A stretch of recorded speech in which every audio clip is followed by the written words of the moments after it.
business. I do business. Quiet, please. Thank you, Lindsay. Please be silent. My pleasure. The groom to say his speech. I'll keep it short and sweet. I just want to thank you all for coming and celebrating our special day with us. I'm sure you'll all agree Michelle looks absolutely beautiful and I'm so proud that she's my wife.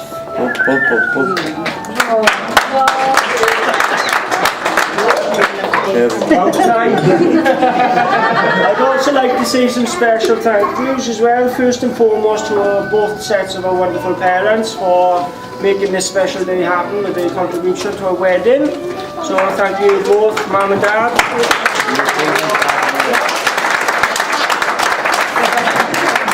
I'd also like to thank our children, Ashley and Stevie Lee, for putting up with me and Mommy over the last couple of months. I believe we can hard work, Ashley. I'm the most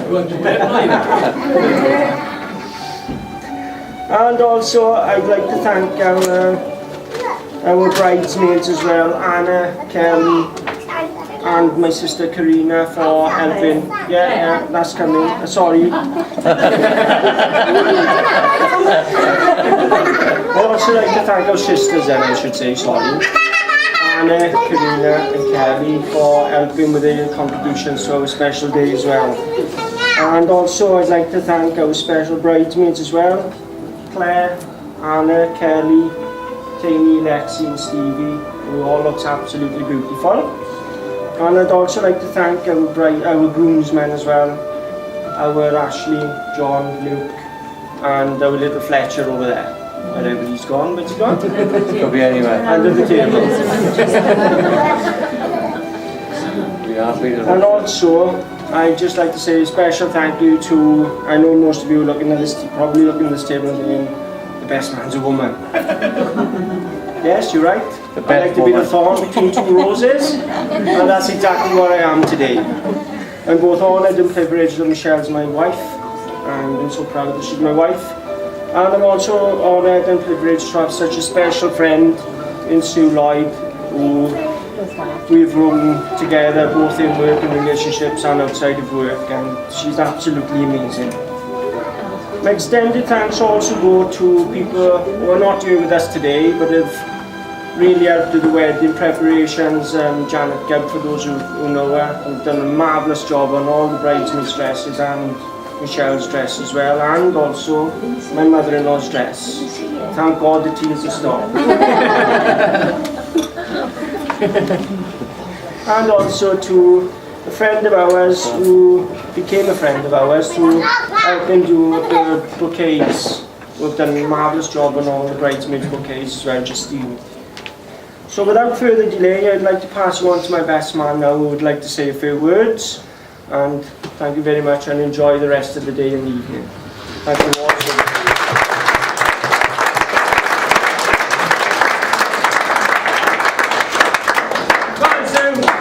Thank you, John.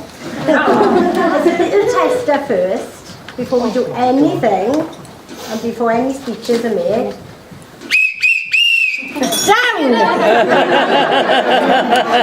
That's for Lindsay. I'm there. That'll do fine. Somebody have my action man again. This is my little speech for the afternoon.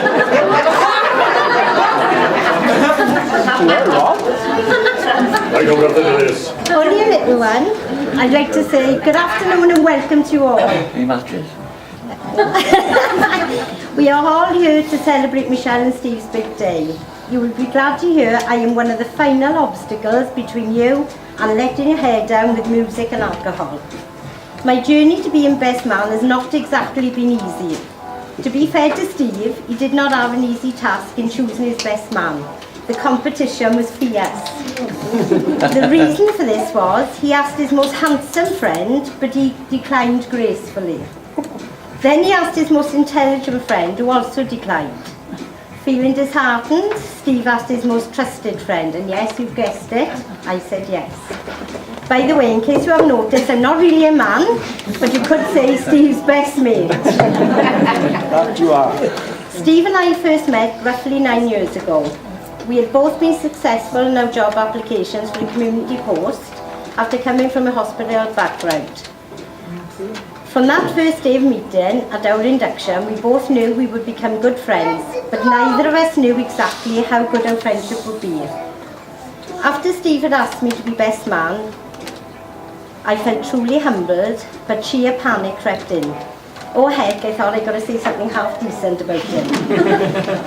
Since that time, I have sweated blood, tears, had hot flushes, and between us all, wet my knickers on several occasions over this dreaded speech. By the way, thank you, Lindsay, for the continence pants. As most of you know, Steve and I work for the National Health Service. But when we work together, though, it should be called National Health Warning. It is not a glamorous job, but those of you who know Steve will know that it is the perfect profession for him, as he is such a kind and caring man. The professionalism Steve shows in his role with vulnerable patients is to be admired, and Steve's mum and dad should be extremely proud of making him into the sensitive, kind and caring man he is today. We are. That's enough of the nice bits, I think. Not delving too much into our working relationship, every healthcare professional now and again needs to let their hair down, Steve. Now Steve would have you all believe that now and again I am partial to an alcoholic beverage. Maybe I am, I won't deny it, but let me clarify a few things. On the occasion that Steve and I let loose on a works do, there is nothing better than seeing Steve, aka John Travolta, strut his stuff. God, does he think he's good. Steve will take up the whole of the dance floor or table with anybody who wants to shake their booty. Most of you have probably heard that watching Steve on the dance floor is a sight for sore eyes. Unfortunately, when Steve and I get together, believe me, it's even worse, as you will all see later in the evening after a few drinks. Many a time I have woken in the morning after the night before with my husband hovering over me, holding a tie in his hand, which he had picked up off the bedroom floor, saying, "Steve's, I take it." On other occasions, Steve has been known to go home after a night out wearing my bra. Michelle, hide your bra, because I think he likes it. Still got one of hers in my sock drawer. Fortunately for Steve and I, Michelle and my husband know that we are a little crazy when we go out and put up with our behaviour. There have been so many incidents happening over the years on our night out. I won't go over them as they would bore you all to death. Let's just say that we both like to let our hair down. There is one that springs to mind. After a Christmas do in the Towers, waiting for our lift, a little worse for the wear as usual, our friend's husband turns up in a 4x4. I was having great difficulty getting in as my dress was tight, and as you can see I have short legs, and a 4x4 was a big step up. So Steve, being the kind, considerate mate of mine, lifts my dress up, puts his big size 9s on my butt and drop kicks me into the back. I swear if the door would be open the other side, I'd have gone straight through. I had plenty of witnesses, Steve, so you can't deny it. I have to say though, Steve has been an amazing friend and colleague. He's a loyal person. We work as a partnership and often get in trouble with management, as we are both very vocal with our opinions. And as always, management don't seem to appreciate it. We have been prevented from working together in the past, but management can't break our bond. You have had a little of the insight of how myself and Steve have become good friends. I would just like to say a big thank you to Steve for giving me the honour of being your best man, and thank you to Michelle for agreeing to it on your special occasion. Steve, you have 1 in a million with your beautiful wife, Michelle, and 2 amazing children, Ashley and Stevie Lee. How beautiful do they look today?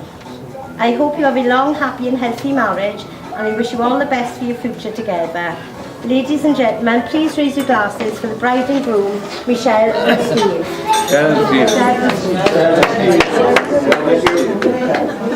Now I'm handing over to the one and only, the father of the bride, Lindsay.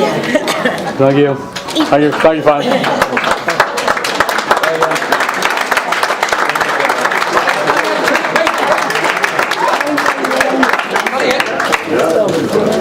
Nice, isn't it? Well done. Right, when I start my speech, am I fault That camera on him. So you were gracefully accepted to carry on with it. No, I have not. Yes, you did. I've got proof.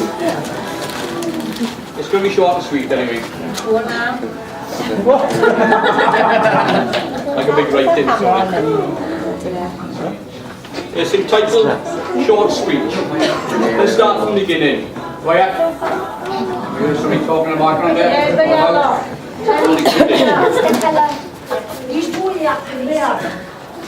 Oh, the brothers. Cut the legs. We'll start again. Short speech. It's going to be shorter if we carry on. Let's start from the beginning. Michelle, her second child, was told that she was a stubborn child and would not arrive early.